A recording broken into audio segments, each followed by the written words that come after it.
Welcome to the School of Logistics. In this episode, we're zooming out from cargo and containers to look at something just as transformative, the reflexive use of AI at scale. Shopify recently made waves with an internal memo declaring that AI proficiency is now a baseline expectation for everyone at the company. From product development to leadership, the message is clear. AI isn't optional, it's foundational. This shift signals something much bigger about how work, decision-making, and innovation are evolving in tech, and what that means for logistics, commerce, and entrepreneurship in an AI-native world. Joining us for this discussion is Paulien van Ostaaij and Doxflow's intern Ryan Spill to talk about his experience as an intern at Doxflow. Paulien, Ryan, welcome to today's episode. How are you feeling? Thank you. Feeling well.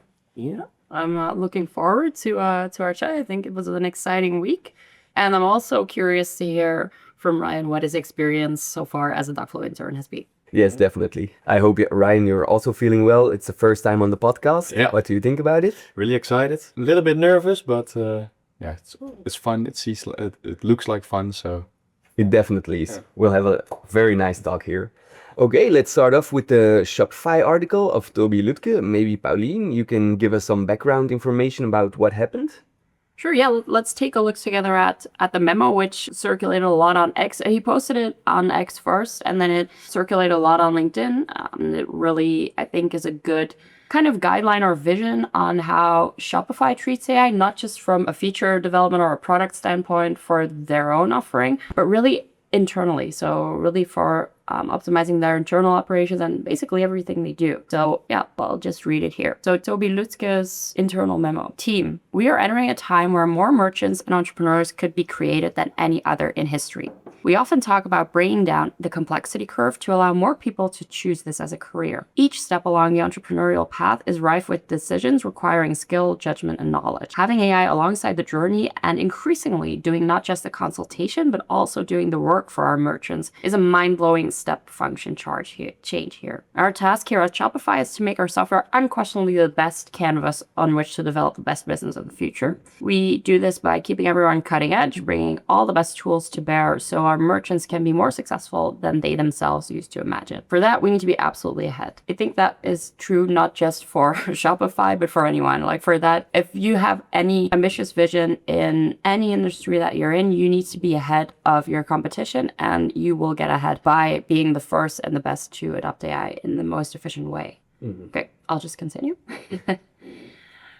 Maybe you're already here, maybe you're already there and find this memo puzzling. In that case, you already use AI as a thought partner, deep researcher, critic, tutor, or pair programmer. I use it all the time, but even I feel I'm only scratching the surface. It's the most rapid shift to how work is done that I've seen in my career, and I've been pretty clear about my enthusiasm for it. You've heard me talk about AI in weekly videos, podcasts, town halls, and at Summit. And then he goes a little more in depth about how he used AI agents to create his talk and really made it about that. And their learning that really resonated with me as well was here. I'll continue the memo. What we have learned so far is that using AI well is a skill set that needs to be carefully learned by using it a lot. I think that's very true. You just get better at it by doing it, learning by doing, which goes for a lot of skills, especially digital and tech wise. I do see a lot of people like taking AI courses and stuff like that. Great. But I think most of the learning will happen by actually using it. Yeah, definitely. It's also a thing we see at our office. We try to use it as much as we can. We see it passing by on LinkedIn and see, okay, where can we make some adjustments to make our work even better? I think everyone at the office uses it daily, some type of AI assistant to just try to get their work done more efficiently. Yeah. For me particularly, most of it is ChatGPT or DeepSeek. But this week we saw some very nice things about N8N to make some AI agents.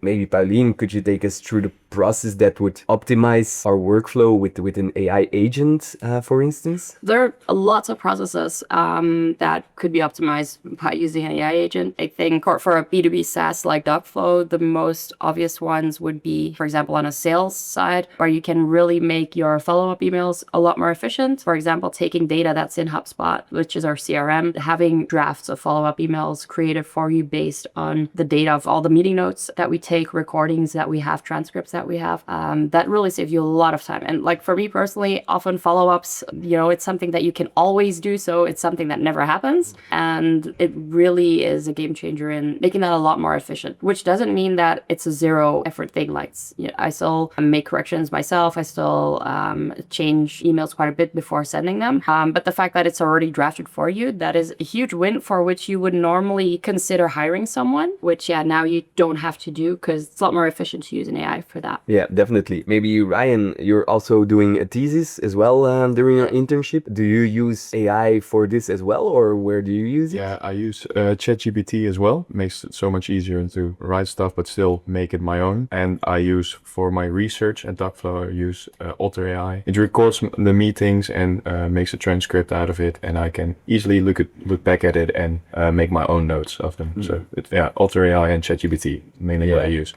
Two very big names, of course. Otter AI also use it a few times. As the CEO said, Shopify says AI first is their baseline now. What does that signal for supply chain companies as well? Yeah, maybe just to go a little bit back on the Shopify story, that the big change here is that last year they encouraged everyone to, experiment with AI, tinker with it, use it, see where it helps you. It's a great tool. What's changed now is that it's become a requirement. If you want to solve something, if you want to do something, if you want to have any process, if you want to hire someone, first you must use AI to try and solve it. And that is a big mindset shift because that really means it's going from a suggestion to fundamental requirement of their business. Yeah, definitely. And if I now look at my environment, I think a lot of older people maybe will find this very scary as it's a must. Some people think that their jobs will be gone, which is not the case. They just want to support other people to do their job better, which I think is a very thin line for certain age groups that make it difficult or very scary to continue their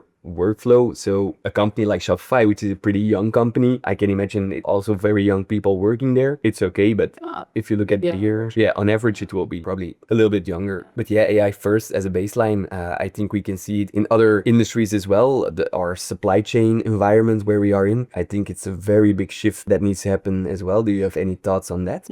Maybe we can also just check out the 6 pointers of the memo. Yeah. Before we dive into the implications for supply chain, because I think the 6 points that are mentioned in the memo are a great starting point for supply chain companies and teams to jump off. Yeah, definitely. So the 6 points that Toby mentioned, first one being using AI effectively is now a fundamental expectation of everyone at Shopify. It's a tool of all trades today and will only grow in importance. Frankly, I don't think it's feasible to opt out of learning the skill of applying AI in your craft. You're welcome to try it, but I want to be honest, I cannot see this working out today, and definitely not tomorrow. Stagnation is almost certain, and stagnation is slow motion failure. If you're not climbing, you're sliding. This is a big one because it basically is saying if you don't use it, if you refuse to use AI, you'll be fired.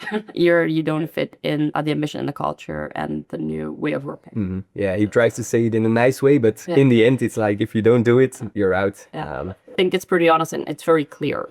Yeah, it's better to be honest, and everyone knows what they have to do. So yeah. The second one is the use of AI for prototyping, especially for UI design. So it says here the prototype phase of any GSD project, which is just graphical design for the Shopify user interface, should be dominated by AI exploration. Prototypes are meant for learning and creating information. AI dramatically accelerates this process. You can learn to produce something that other teammates can look at, use, and reason in a fraction of the time it used to take. I remember when we made the first prototypes for Darkflow, it's incredibly time consuming. Not just because there's, of course, the communication and feedback part, and just getting any type of feedback from a user, from a customer that you want to implement in, for example, your wireframes or your working prototype, that is incredibly time consuming. And I think, tools such as Lovable or other vibe coding tools are a big game changer there, just to validate assumptions and make sure that we're actually building what people want and need. I think it cuts, my rough estimate would be it cuts that time to 10% of what it used to be. Yeah,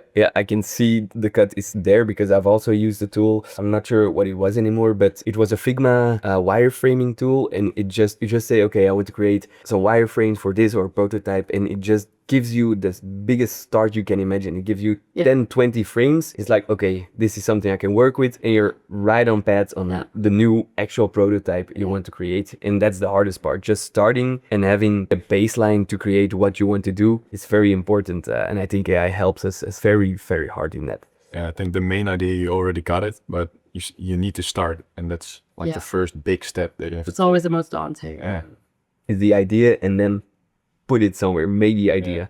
That's definitely a hard one. Maybe Ryan, you can follow up with a third point, maybe? Yeah, of course. We will add AI usage questions to our performance and peer review questionnaire. Learning to use AI well is an unobvious skill. My sense is that a lot of people give us after writing a prompt and not getting the ideal thing back immediately. Learning to prompt and load context is important, and getting peers to provide feedback on how this is going will be valuable. Also big commitment that they're adding into their formal performance review process. So I think that's also something that any company, not just Spotify, but supply chain and forwarding companies can also really learn from this very concrete step, is making AI a part of the formal review process. Yeah, for sure. Maybe let's go on to the fourth point. Learning is self-directed, but share what you learned. You have access to as much of the cutting-edge AI tools as possible. There is chat.shopify.io, which we had for years now. Developers have Proxy, Copilot, Claude, all these tools, and we'll learn and adapt together as a team. We'll be sharing W's and L's, of course, with each other as we experiment with new AI capabilities. And we'll dedicate time to AI integration in our monthly business reviews and product development cycles. Slack and Vault have lots of places where people share prompts that they developed, like #RevenueAI, all these Their prompts. external sales channels. Exactly.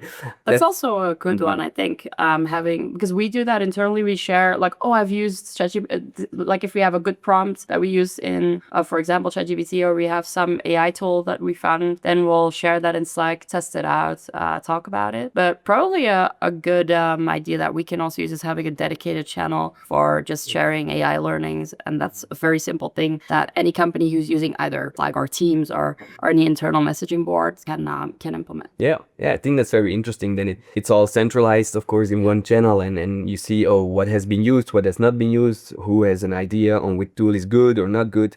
It might be a nice thing for us to have as well. Maybe the fifth point, Pauline or Ryan? I'll jump. Before asking for more headcount and resources, teams must demonstrate why they cannot get what they want done using AI. This is a really big one. So, for example, what would this area look like if autonomous AI agents were already part of the team? This question can really lead to fun discussions and projects, I'm sure, but it'll also just lead to you being a lot more efficient, getting a lot more done with the current team and resources that you have. So I think this one is a little, fun discussions and projects, sure, but it's also saving costs because it's hard to find talent as well. And it's as much an efficiency gain as it is to make things more fun and dynamic and interesting. Yeah, definitely. I think looking for new people, they always say it's very expensive, whereas as you can... Because it is? Yeah, it is very expensive. That's true. So it's very nice to see these tools helping people to actually get more work done or more efficiently. So also for a company view, it's way cheaper to get things done. And the less people you have, the better the company works, I would say. Well, not for every company, but yeah. And then the last point, maybe Ryan, take us there. Yeah, of course. Everyone means everyone. This applies to all of us, including me and the executive team. Yeah, speaks for itself, I think. He probably also used an AI tool for his article or his memo for Satura. So everyone is everyone.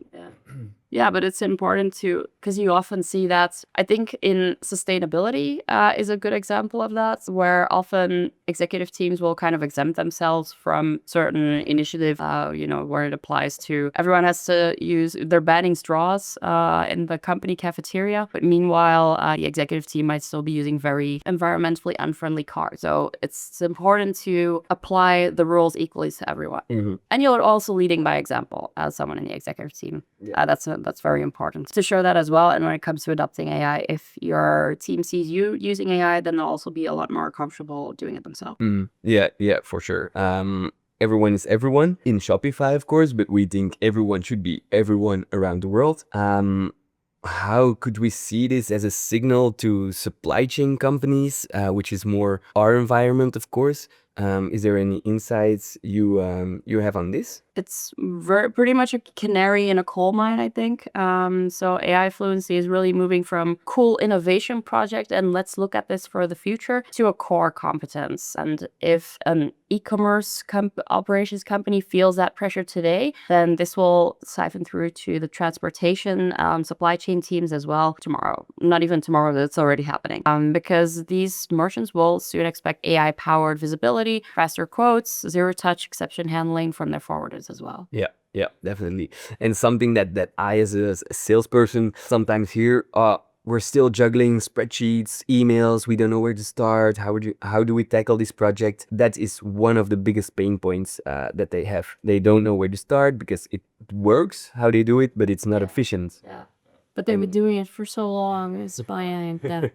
It has been working forever. Why do we need to change now? And Great. That's great for the short term. Like you'll survive this quarter and you'll survive this year, but in 5 years, your company will be gone. I think there it's really important when you're facing kind of a daunting task of when you realize like, oh, we're actually already behind and there's so much to change and so much to optimize and you feel like you can't get started. I think it's always good. We always recommend starting really with one specific pain point. We always say like incremental gains instead of forcing a big win, right? So start with one pain point that's very data rich and human intensive. For example, checking ETA updates from the shipping line or the terminal. And then of course, use a tool such as Zockflow, which immediately solves your problem. But either way, you just find one very specific pain point that has a lot of data, but also requires a lot of human intervention to process it multiple times a day. And then you just take that to really focus on solving that single pain point with AI tools that are available to you. yeah, definitely. For this type of pain point, Dubflow is the way to go, for sure. The memo also says that prototypes should be dominated by AI exploration. How would that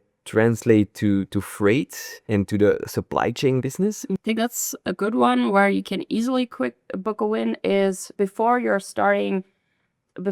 have software developers and engineers build your solution already, just throw your idea at a sandbox LLM, describe the workflow you need, feed it some real PDFs or BLs or purchase orders documents, ask the model then to extract the key data and see if it hits like 80% accuracy within minutes, then you really have a good prototype. If it fails, then you've lost maybe a couple of hours of your workday, but you've not lost weeks or months of development sprints. So that makes discovery cycles just days long, not quarters long. And if we look at the different day-to-day logistics tasks, which ones of those are really what we would call low-hanging fruit for AI right now? What did your research say, Michiel? Yeah, so we see that a lot of document digestion is really where we can focus on. Bills of lading, packing lists, we can all structure this into data in seconds with AI. We also have the proactive exemption comes, model scans of carrier feeds, drafts, customer alerts, all these things can be automated with AI. Then we have a more specific term, the demurrage and detention risk flags. We have to combine or dwell data with the contract rules, all combined with AI surface containers at risk before charges are accurate or are given, which is something that a lot of companies are facing these problems of demurrage. Yeah, and Dockflow already helps them with that. But we can definitely, we're working on taking that to the next level by using LLMs to extract data from internal contracts and documents because there's so much variation in free time allowances. So yeah, that will be a big upgrade for sure. Yeah, definitely. And lastly, we also see the rate request triage. The LLMs can qualify incoming requests for quotes, autofills TMS fields, and suggest lane pricing ranges. So easily update all these things would be great for them. Then we also saw that Shopify ties performance reviews to AI usage. Is this something that we should do as well? In Dockflow or in supply chain? Well, maybe let's look at a supply chain. It's a little bit easier. Yeah, I think it was a bit of a trick question that I asked you because it goes for any industry. I think some very concrete questions that you could ask at a feedback moment would be, okay, how did this person in my team leverage AI to accelerate or improve their work? And also to encourage learning from each other, just ask, okay, share one AI technique that maybe you, Ryan, have learned from Michiel. So that really allows for getting a good baseline of everyone's AI adoption or proficiency. Okay, yeah, that's an interesting key takeaway, to learn from each other, to see who is learning what about AI. And it normalizes experimenting as well, because maybe that's why I like it so much. And think you as well. I think we're both people who just love experimenting and trying things out and tinkering with stuff. So it definitely caters to that curiosity. Yeah, definitely. And we still have a job to do, so sometimes like, oh, I want to experiment with this. Luckily, an AI agent is sending my follow-up emails, so I can just experiment. Great. Yeah. Maybe lastly, about our supply chain teams, the data is very messy in freight. What groundwork is non-negotiable for them that they should adopt in? Ooh, yeah, that's a very good question. That's something that we've also learned from using blockchain, using AI, and it's a universal principle. It's so important to decide where each type of data lives and to have good master data. So have really clean internal strict policies on what kind of data you keep where. Make sure that it's very clear for everyone what each data field really means, how it should be handled, and make sure that you have very clear policies on that. Because as with blockchain, with AI, it's the same mantra. If you put really bad data in, you're just going to get really bad results out of it. So the technology won't help you at all if your data is not properly managed. Yeah, and I think that's a very good key takeaway for us to close this subject. Data has to be managed in a good way, in an efficient way, and make every automation as helpful as possible to be more efficient with less people working on it. Yeah. So maybe Ryan, you have been here for a few weeks. Part 2 of the podcast. Yeah.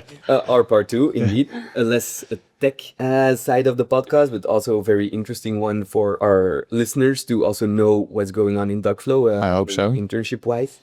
Could you take us through a day in the life of what you do here at Duckflow? Yeah, of course. Usually I get into office, getting to see how everyone is doing, catch up to them, slowly start with planning my day I'm about to go to do today, and working on my 2 main assignments. So for my 2 main assignments, I will do process management and project management. And for the process management, I'm trying to improve the data quality of Duckflow. To do that, we've got like 3 main components. We've got the data anomaly. That's actually that something is wrong with the data, but we don't know what. And I'm trying to figure it out and make sure to get some automations on that, so to prevent that there will be data anomalies. Secondly, we've got freshness. That's actually how often the program refreshes itself. And yeah, that's really important for our platform. How up to date, how recent the latest data update was from all the different sources. Yeah, exactly. And if we refresh that data more often, then our data is more accurate. As last, we've got time to first fix. That's when the data is actually available and when we are going to use it on Duckflow. And that's a really important one, because if there's data, why shouldn't we use it immediately? So we want to make sure that that time is as low as possible.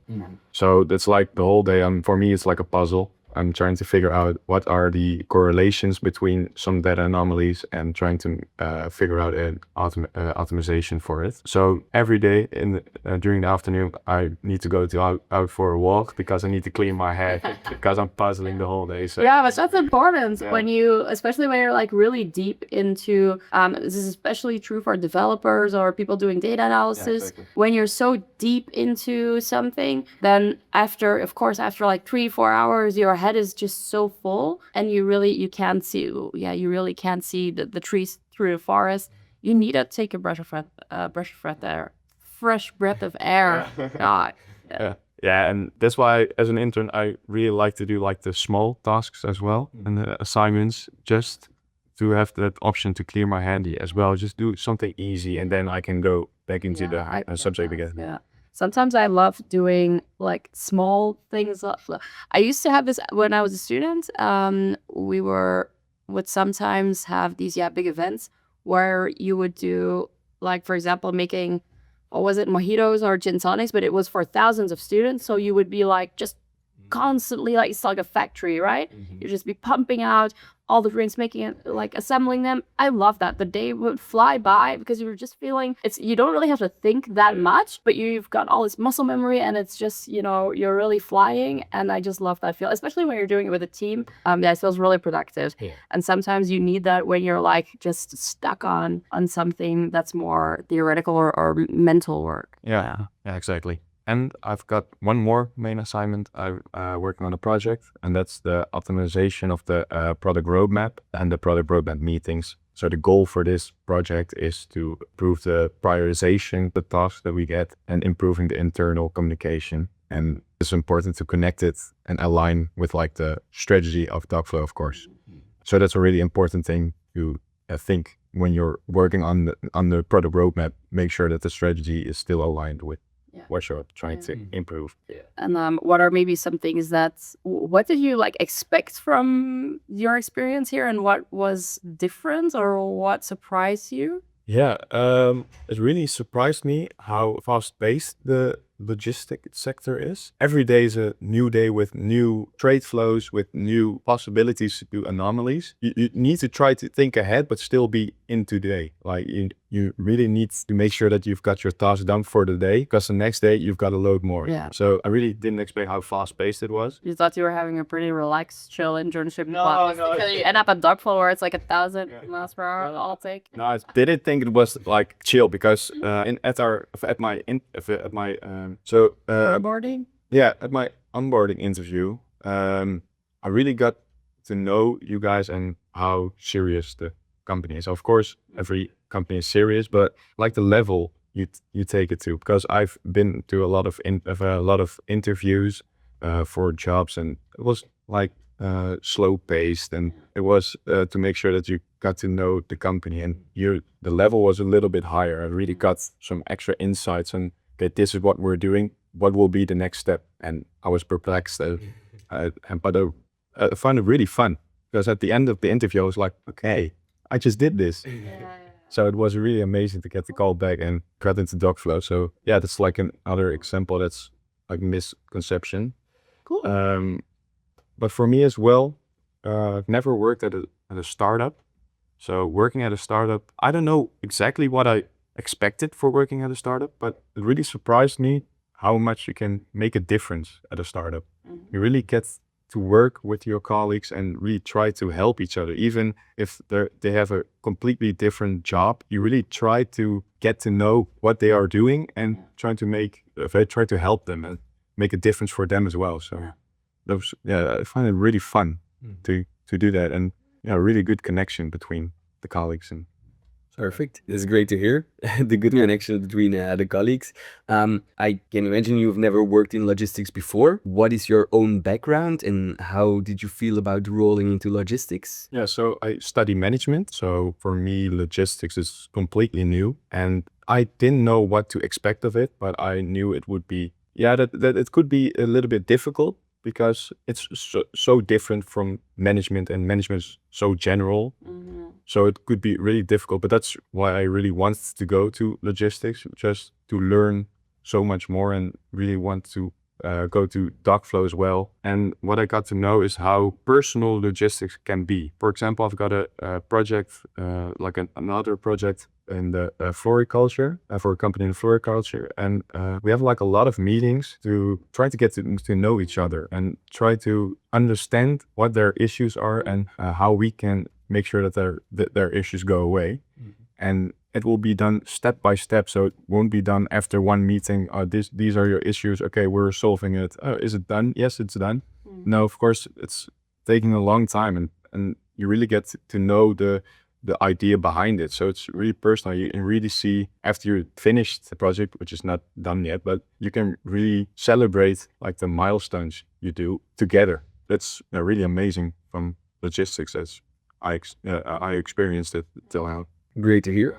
Maybe one last question. Is there one misconception that you had about logistics before you started here, and it is now totally different than what you felt before? I think how technical it can be. I didn't see before that it would be that technical, and like the different kind of people who work at logistic, and how to get to work with them. Because for me, if I have a problem, I will try to figure it out and make sure that the next time it won't be there anymore. But for a technical person, how I experienced it is they are trying to get it done, so make sure that the problem goes away, and then get to another problem, and not doing the next step of figuring out what the problem was and how to prevent it for the next time. Okay, perfect. Those are really great insights.